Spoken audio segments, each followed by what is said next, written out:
ஜெய்ஹிந்த் மக்களே, this is Karthik பிள்ளை from the grey.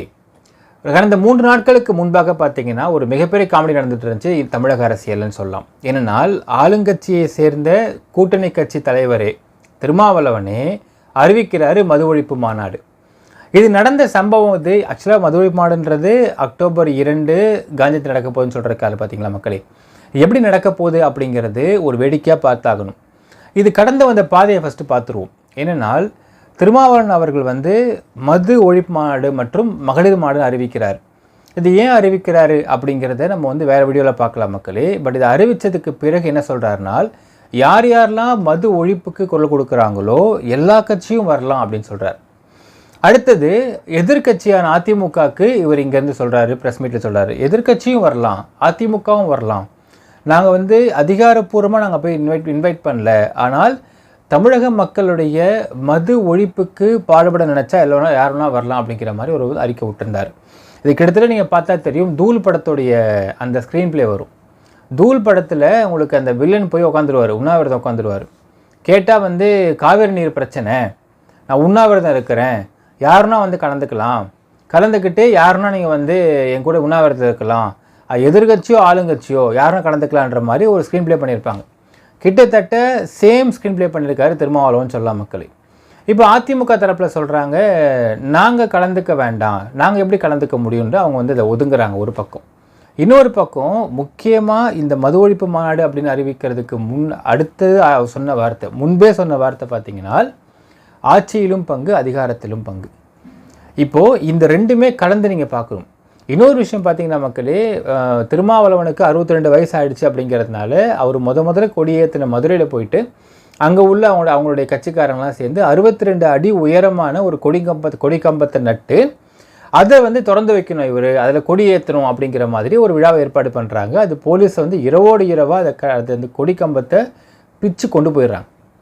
ஏன்னால் 62 அடி கொடிக்கம்பம் அப்படிங்கிறது it's not a simple joke. அது அதுக்கு பர்மிஷன் கொடுக்கப்பட வேண்டும், பர்மிஷன் வாங்கப்படலை.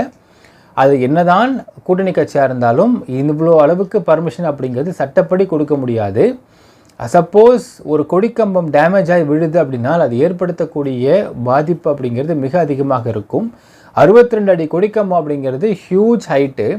ஸோ அவ்வளோ பெரிய அடி கொடிக்கம்பம் கீழே விழுந்தால் எவ்வளோ மக்கள் பாதிக்கப்படுவாங்க, இதெல்லாம் பெரிய சிக்கலை கொண்டு போய் விட்டுருன்னு சொல்லிட்டு அதை மறுக்கிறாங்க, பெர்மிஷன் கொடுக்கல. கொடிக்கம்பத்தை இரவோட கொண்டு போயிடுறாங்க. அடுத்த நாள் மதுரைக்கு போய் இவர் பேசி கொடிக்கம்பத்தை மட்டும் வாங்கிட்டு வந்துட்டாங்க, பேரிச்சம்பருத்தி போட்டாங்க அந்த விஷயத்தை.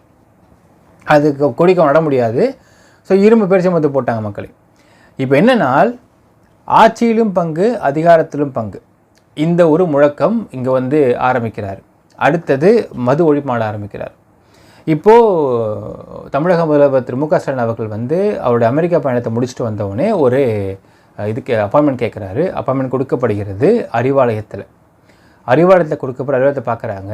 பார்க்கும் பொழுது இவர் கேட்கக்கூடிய விஷயம், மது ஒழிப்பு மாநாடு நடத்த போகிறோம், மது ஒழிப்பு அப்படிங்கிறது சென்ட்ரல் கவர்மெண்ட், அதாவது மத்திய அரசாங்கம் ஒரு ரூலாகவே கொண்டு வரலாம், அதற்கு சட்டத்தில் இடம் இருக்குது, அதை வலியுறுத்தி நம்ம ஒரு மாநாடு நடத்த போகிறோம், அதற்கு திமுகவுடைய சைட்லேருந்து ஆளுங்க வரணும் அப்படின்னு கேட்குறோன்னே. அப்போது இந்த இடத்துல அடுத்த வார்த்தை என்ன கேட்கப்பட்டுச்சுன்னு சொல்கிறாங்கனால், ஆட்சியிலும் பங்கு அதிகாரத்திலும் பங்கு. 2021ஆம் வருஷம் ஆட்சிக்கு வந்தப்போ கேட்கப்படாத ஒரு கேள்வியை இப்போ ஏன் கேட்குறாங்க அப்படிங்கிறத விசாரித்து பார்த்துருக்குறோம் மக்களே. நம்ம தனி வீடியோவை அதை கேடிவியில் பார்க்கலாம். இப்போ என்னென்னால் இந்த வார்த்தை கேட்டுன்னு ஸ்டாலின் சொல்லியிருக்காரு, இப்போ அதை பற்றி எதுக்கு அவசரமாக பேச வேண்டிய காரணம் என்னன்னு கேட்டிருக்காரு. This is too early to speak about it அப்படின்ட்டார். ஸோ அதனால் அந்த விஷயம் பேசப்படாமல் ஸ்டாப் பண்ணப்படுது. சரி, ஓகே, அது வேண்டாம். இப்போது இது நடத்துறது விடுதலை சிறுத்தை கட்சி நடத்துது. இதில் எந்தவித மற்ற கட்சிங்க யாரும் பங்கெடுத்துக்கிற மாதிரி தெரியலை. பாமக ஆல்ரெடி இன்னும் ஒரு பெரிய சண்டையை போட்டு அது இப்போ முடம் பிடிச்சுன்னுட்டு இருக்காங்க. இப்போது திமுக கூட வரல, கூட்டணி கட்சி கூட வரல அப்படின்னால் இது விசிகாவுக்கு பெருத்த அவமானமாகும்னு சொல்லிட்டு ரெக்வஸ்ட் பண்ண கேட்டவுடனே சரின்னு சொல்லிட்டு திமுகவிலிருந்து ஆர்எஸ் பாரதியும் ப்ளஸ் டிகே இளங்கோவன் அவர்களும் வருவாங்கன்னு சொல்லிட்டு அறிவிக்கப்படுது. பட் இந்த அறிவிப்பு அதிகாரப்பூர்வ அறிவிப்பாக திமுக லெட்டர் பேட்லேருந்து நமக்கு வரல. நம்ம அதை பார்க்கணும். வெளியே திருமாவளவன் தான் சொன்னார், கடைசி நிமிஷத்தில் கூட இந்த ஒரு அறிவிப்பு கேன்சல் பண்ணப்படலாம், புரோட்டோகால் ஏதாவது வேறு ஏதாவது மீட்டிங்ஸ் ஃபிக்ஸ் ஆகிட்டு 2 பேரும் வர முடியாமல் கூட போகுன்னு சொல்லிட்டு அறிவிக்கலாம். எனிதிங் மே ஹேப்பன் மக்களே. இந்த விஷயத்தை திமுக தரப்பு லெட்டர்ஹெட்லேருந்து வெளியே நமக்கு அதிகாரப்பூர்வமாக அறிவிப்பு வரவில்லை. திருமாவளவன் தான் வெளியே ப்ரெஸ் மீட்டில் பேசினார். ஆட்சியிலும் பங்கு அதிகாரத்திலையும் பங்கு அப்படிங்கிறத பற்றி கேட்குறப்போ எல்லா ப்ரெஸ் மீட்லேயும், அதாவது மு.க. ஸ்டாலினை பார்த்துட்டு வெளியே வந்ததுக்கு பிறகு கேட்கப்படக்கூடிய எல்லா ப்ரெஸ் மீட்லேயும் இந்த வார்த்தையை பற்றி கேட்டால் அந்த கேள்வியை தவிர்த்துட்டு போயிடுறார். அதை பற்றி இப்போ பேச வேண்டாம் அப்படின்னு. அப்போ அதை பற்றி நீங்கள் பேச வேண்டாம்னு சொன்னீங்கன்னா உங்களுடைய ட்விட்டர் ஹேண்டில் ட்வீட் போடப்பட்டுச்சு. போட்டது உங்கள் அட்மின் தான் போட்டாலும் நீங்கள் சொல்கிறீங்க. நீங்கள் சொல்லாமல் போட்டிருக்க முடியாதுன்னு எல்லாருக்குமே தெரியும். அந்த விஷயம் யாரோ ஒருத்தர் பேசின கிடையாது. நீங்கள் தான் அதற்கு முதல் நாள் ஒரு மீட்டிங்கில் ஒரு மேடையில் பேசின ஒரு பேச்சு. அந்த பேச்சை தான் கட் பண்ணி எடுத்து போட்டிருக்கிறாங்க. அப்போ அந்த பேச்சை அந்த இடத்துல அங்கே பேச வேண்டிய அவசியம் என்ன இருக்குது அப்படிங்கிற ஒரு கேள்வி இருக்குது. அதை கட் பண்ணி போட்டவனே அதை ரசிச்சுட்டு எல்லாம் பண்ணிவிட்டு அதற்கு பிறகு அவசரமாக டெலிட் பண்ணதுக்கான காரணம் என்னன்னு ஒரு கேள்வி இருக்குது. அது கேட்டால் சொல்கிறாரு, இந்த மாதிரி நான் போடல, அட்மின் பண்ணியிருப்பார். அதாவது மதுரையில் போயிட்டு இந்த கொடிக்கம்பத்தை மீட்டு எடுத்துகிட்டு வந்து பேரிச்சம்பழத்துக்கு போட்டதுக்கு பிறகு சொல்லக்கூடிய வார்த்தை, இதை நான் போடல, அட்மின் போட்டிருப்பாருன்றார். அப்போது ஆட்சியிலும் பங்கு அதிகாரத்திலும் பங்கு நீங்கள் கேட்கக்கூடிய திருமாவளவன் அவர்களே, உங்களால் உங்கள் ட்விட்டர் ஹேண்டில் பண்ணக்கூடிய அட்மினை கூட ஹேண்டில் பண்ண தெரிலனா நீங்கள் எப்படி அதிகாரத்தை ஹேண்டில் பண்ணுவீங்க, எப்படி ஆட்சியை ஹேண்டில் பண்ணுவீங்க அப்படிங்கிற கேள்வி இருக்குது. சரி மக்களே, இப்போ இதெல்லாம் ஒரு பக்கம் இருந்தாலும் மது ஒழிப்பு மாநாடு இது எப்படி நடக்க முடியும் அப்படின்ற கேள்வி இருக்குது மக்களே. இது என்னென்னு பார்த்தீங்கன்னா, இதுக்கு சில நபர்கள் விளக்கம் தராங்க. மது ஒழிப்பு வேறு, மது விலக்கு வேறுன்றாங்க. ரெண்டுமே ஒன்றாகத்தான் பார்க்க முடியும். அதாவது இப்போது மேடை போட்டாங்க, அக்டோபர் 2 கள்ளக்குறிச்சியில் விசிகே மேடை போட்டாங்க. ஆர்எஸ் பாரதி வராரு, பேசுகிறாரு. என்ன பேசுவார்? யாரை எதிர்த்து பேசுவார்? சென்ட்ரல் கவர்மெண்ட் எதிர்த்து பேசுவாரா? அப்படி பேசினா he will become a troll material. ஏனால் மது ஒழிப்பு அப்படிங்கிறதை ஒரு ஸ்டேட்டுக்கும் தனியாக எக்ஸ்க்ளூசிவ் பவராக கொடுத்துட்டாங்க. உங்களுடைய ஸ்டேட்டில் உங்களுடைய ரெவென்யூ டிபார்ட்மெண்ட்டில், அதாவது உங்களுடைய ரெவென்யூ பார்ட் அப்படிங்கிறது இன்கம் சோர்ஸாக மது இருக்கிறது.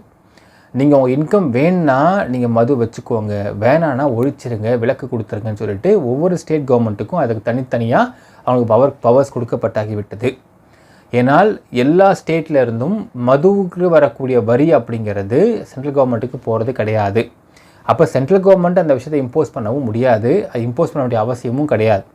இதில் பார்த்திங்கன்னா மக்களே, ஒரு 4 ஸ்டேட் மட்டும்தான் இந்தியாவிலேயே மது விலக்கு இருக்கிறது. ஒன்று பீகார், இன்னொன்று குஜராத்து, இன்னொன்று மிசோரம், இப்போ நாகாலாண்டு. 4 ஸ்டேட்லேயுமே கள்ளச்சாராயம் 6 மாதிரி ஓடிக்கிட்டு இருக்குன்னு சொல்லலாம்.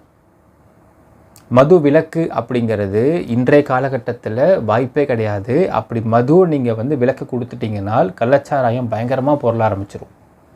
இது கிரவுண்ட் ரியாலிட்டி, இதுவும் மாற முடியாது. அப்படிப்பட்ட 4 ஸ்டேட்லேயும் நீங்கள் பார்த்தீங்கன்னா கள்ளச்சாராயம் கடை கிடைக்கும். எங்கேயாவது ஒயின் ஷாப்பில் கிடைக்கும், அங்கே பொட்டிகாரெலாம் கிடைக்கும். பாக்கெட் கொடுத்துட்டு கொண்டிருப்பாங்க கள்ளச்சாராயத்தை. ஸோ ஆர்எஸ் பாரதியோ டிகே சிலங்கவனோ யார் எதிர்த்து பேச முடியும்? அப்படி பேசினால் they both will become a troll material. ஏன்னா நமக்கு தெரிந்த மக்களே அந்த ஃபங்க்ஷன் நெருங்குற சமயத்தில் அவங்க 2 பேருமே வராமல் இருப்பதற்கு வேலை செய்ய வாய்ப்பு இருக்கிறது. ஏன்னால் இது திமுகவுடைய அதிகாரப்பூர்வ அறிவிப்புலேருந்து வெளியே வரல. ஸோ அது ஒரு பாயிண்ட் இருக்குது மக்களே. 2வது விஷயம், மது ஒழிப்பு அப்படின்னால் இதை ஸ்டேட் கவர்மெண்ட் தான் இம்போஸ் பண்ணணும். ஸ்டேட் கவர்மெண்ட் இம்போஸ் பண்ணுவாங்களா? பண்ண மாட்டாங்க. ஏன்னா அவங்களுடைய இன்கம் சோர்ஸே அதுதான், இன்கமே அதுதான் ஸ்டேட் கவர்மெண்ட்டுக்கு. இது 1, 2வது ஃபியூவல் தான். அப்போது இந்த ஸ்டேட் கவர்மெண்ட் இம்போஸ் பண்ண முடியாத விஷயத்தை எப்படி சென்ட்ரல் கவர்மெண்ட் கிட்ட போய் நீங்கள் கேட்க முடியும் அப்படிங்கிற அடுத்த ஒரு கேள்வி இருக்குது, உங்கள் பவர்ஸை வச்சுக்கிட்டு. ஸோ இதுவுமே அந்த மாநாடு ட்ரோல் மெட்டீரியலாக வர்றதுக்கு இன்னொரு பாயிண்ட்டாக இருக்கும். 3rd பாயிண்ட் பார்க்கலாம் மக்களே, மிக முக்கியமான பாயிண்ட். நாம் என்ன பண்ணோன்னா, உங்களுக்கு நம்மளுடைய கேமரா எடுத்துக்கிட்டு பக்கத்தில் இருக்கக்கூடிய ஒயின் ஷாப் போயிருந்தோம். போயிட்டு அங்கே ஒரு சில நபர்கள்லாம் குடிச்சிக்கிட்டு இருந்தாங்க. அங்கே போய் கேட்டோம். அவங்களாம் விசிகேவுடைய தீவிர தொண்டர்கள். அவங்கள்ட்ட போய் கேட்குற மாதிரி, என்னென்னா உங்கள் மாரி திருமாவளவன் சொல்லியிருக்காரு பார்த்தீங்களான்னு. ஆமாம் சார் சொல்லியிருக்காரு சார் அப்படின்னாரு. நீங்கள் போவீங்களாண்ணே மது ஒழிப்பு மாநாட்டுக்குன்னு? கண்டிப்பாக போவோம் சார் அப்படின்னாரு. ஏன்னே அவ்வளோ ஆர்வம் அவரை பார்க்குறதுக்கு? இல்லை சார், ஒரு குவார்ட்டரும் பிரியாணி கிடைக்கும்ல சார் அப்படின்னாரு. நமக்கு கெத்து இருந்தால் 2 குவார்ட்டராக உஷார் பண்ணலாம் சார்னாரு. இப்போ நான் கேட்டேன், அதுவே மது ஒழிப்பு மாநாடுங்க அப்படின்னாரு. இருக்கட்டும் சார், கோட்டத்தை சொல்லுங்கள், நான் போய் உட்காந்துக்கிறோம் சார் அப்படிங்கிறாரு. இதுதான் கிரவுண்ட் ரியாலிட்டி. இப்போ இந்த ஃபோட்டோ பாருங்கள் மக்களே, இது நண்பருக்கு ஷேர் பண்ணியிருந்தார். இங்கே பாருங்கள் சார், தீவிர திருமாவளவனுடைய வெறியன் பக்தன் என்ன பண்ணிருக்கான்றீங்க பாருங்கள். இப்போ இவனை கூட்டின்னு போயிட்டு மதுரை மாட பேசினா என்ன சொல்லுவான்? அவன் ஃபுல்லாக சரக்கு போட்டு கம்முன்னு உட்காந்துருப்பான், இப்படியே உட்காந்துருப்பான். நீங்கள் மாநாட்டில் பார்த்தீங்கன்னா மக்களே, இந்த மாதிரி தீவிர திருமாவளவன் தொண்டர்களாக உட்காந்துருப்பாங்க, ஃபுல் சரக்கில் உட்காந்துருப்பாங்க, இப்படியே உட்காந்துருப்பானுங்க. எப்படின்னா உங்களுக்கு மாநாட்டை பொறுத்தளவுக்கு ஃப்ரண்ட்டில் வந்து அவர் பேசுவார், மேடையில் பேசுவாங்க. பேசினவுடனே லீடு கொடுக்குற மாதிரி கை தட்டுவாங்க மேடையில் ஒருத்தவங்க. இது வந்து ஆக்சுவலாக சிக்னல். இப்போ கீழே உட்காந்துருக்கான் பார்த்தீங்களா தீவிர பக்தன், அவன் எப்படியே பார்த்துன்னு இருப்பான், அவனையே பார்த்துன்னு இருப்பான், பேசணும் கூட பார்க்க மாட்டே பார்த்துன்னு இருப்பான். அவன் கை தட்ட ஆரம்பிச்சிடுவான். இப்படி தான் பண்ணுவாங்க. இதுதான் மாநாடு. இப்போ யோசிச்சு பாருங்கள் மக்களே, மது ஒழிப்பு மாநாட்டிற்கு விடுதலை சிறுத்தை கட்சியை சேர்ந்தவர்கள்லாம் போவாங்க. தீவிர வெறினாக இருப்பான், தீவிர பக்தனாக இருப்பான். ஆனால் கோட்டருக்கும் பிரியாணிக்கும் மட்டும்தான் அங்கே போய் உட்காருவாங்க. ஸோ நம்ம அடுத்து சொல்லலாம் மக்களே, மது ஒழிப்பு மாநாடு அன்றைக்கி பார்த்தீங்கன்னா நமக்கு நிறைய மெட்டீரியல் கிடைக்க போகுது ட்ரோலுக்காக. எப்படின்னு பார்த்தீங்கன்னா, மது ஒழிப்பு மாநாட்டிற்கு வந்த தீவிர விடுதலை சிறுத்தை கட்சியின் பக்தர்கள் மது குடித்து பாட்டிலை கீழே போட்டு போயிட்டாங்கன்னு போட்டு வருவாங்க. ஸோ மது குடித்த பாட்டிலை கீழே போட்டு விட்டு சென்று விட்டார்கள்னு சொல்லிட்டு நமக்கு வரப்போகிறது நிறைய ட்ரோல் மெட்டீரியல் மக்களே. ஸோ இது மது ஒழிப்பு மாநாடு இருக்க போகிறது கிடையாது. It is going to be a comedy மாநாடு மக்களே. ஸோ இது ஒரு பாயிண்ட் இருக்குது. இன்னொரு பாயிண்ட் பார்த்தீங்கன்னா, இந்த மது ஒழிப்பு மாநாட்டின் மூலியமாக விடுதலை சிறுத்தை கட்சி திருமாவளவன் என்ன பிளான் பண்ணார், எதற்கு இந்த சமயத்தில் வந்து ஆட்சியிலையும் பங்கு அதிகாரத்திலையும் பங்குன்ற வார்த்தையெல்லாம் வந்து கேட்டிருந்தார் அப்படிங்கிறத பற்றி தனியாக பார்க்கலாம் மக்களே. Stay connected for more political views and views மக்களே. நன்றி, வணக்கம்.